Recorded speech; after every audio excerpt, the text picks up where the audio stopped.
Beneath the Mango Tree, Part 3. Storm and Shadows. Rain had washed the village clean. After that kiss beneath the mango tree, the days seemed softer, brighter, as if the world had rearranged its rhythm to match the beat of two hearts finally in sync. Amaka didn't tell anyone right away. She didn't have to. The village had eyes sharper than a hawk and mouths quicker than a town crier. Mangoes sweet well this season, one elder said knowingly. Mango no dey fall if the tree no shake, another replied laughing. Chijioke chuckled when he heard that one. Amaka rolled her eyes and shoved him playfully. They are obsessed. They have been waiting, he said. For what? For someone to pull me out of my roots and remind me there is more than soil. They began to spend time openly, walking through the fields, cooking together. Sometimes just reading in the shade of the mango tree. He brought her to meet Mamume, his elderly grandmother, who lived in a small clay house with cassava drying on mats outside. You've grown, Amaka, Mamume said, squinting up at her. You remember me? Amaka asked, surprised. The old woman smiled, her voice crackling like firewood. You were the girl who used to ask why the moon follows people at night. Amaka laughed, heart warmed by the memory. She was always curious. Chijioke added, looking at her with affection. Curious is good, Mamume said, then leaned in. But the heart must ask questions too, especially when it's falling in love. Amaka felt her breath catch. She looked at Chijioke and he didn't look away. That evening, wrapped in wrappers and watching the fireflies return for the season, Amaka said the words she hadn't said to anyone in years. I'm afraid. Chijioke looked over. Of what? That I'm not enough. That I will mess this up. That I will leave and you will forget me. He took her hand. You think I could forget the only woman who made silence feel full? I'm serious, so am I. She stared at the ground. What if Lagos calls me back? Then I will plant more trees, he said simply, and wait. Tears welled in her eyes, not because she was sad, but because no one had ever said something so simple and true to her before. But love is not a story without shadows. A week after the festival, Amaka received a phone call from a contact she hadn't heard from in months. It was a tech accelerator in Nairobi, one she had applied before quitting her job. They had seen her pitch, loved her ideas, and were offering her a full fellowship.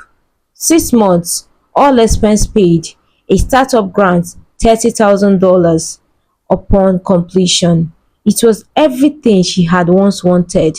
She sat in the shade of the mango tree, holding her phone, staring into the branches. Suddenly, unsure of what had once been so clear, Chijioke joined her later, sensing her distance. What's wrong? She didn't answer immediately. I got an offer. Nairobi, 6 months. He nodded slowly. That's amazing. But, no, he said gently. No buts. You have to go. I haven't said I'm going. He smiled. I know that look. You already have. They didn't argue. They didn't cry. But the air between them grew thick, like the season just before the storms came. She left 2 days later. The mango tree stood still as she did. He didn't drop a fruit. He didn't whisper. He just watched. Chijioke hugged her tightly at the gate. I will be here, he said. I will write, she whispered. He kissed her forehead. You will come back. Nairobi was noise again. Not Lagos noise, but enough to remind her of the pulse of city life. Deadlines, pitches, meetings. She was the only Nigerian woman in the program. Her ideas sold. Investors listened, and yet, at night, she dreamed of mango trees.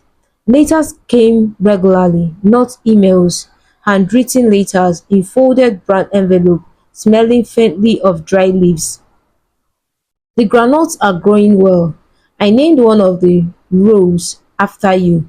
Mamume calls them Amaka's children. The tree misses your voice. I read to it sometimes. It's not the same. No one makes my tea too sweet anymore. I miss that about you. She kept them all in a tin box beneath her hostel bed. But then the letter stopped. She waited 1 week, then two, then three. She emailed Ngozi in panic, no reply. Finally, a message came through. Come home. Mamume is gone. Chijioke isn't talking to anyone. Her flight was booked within an hour.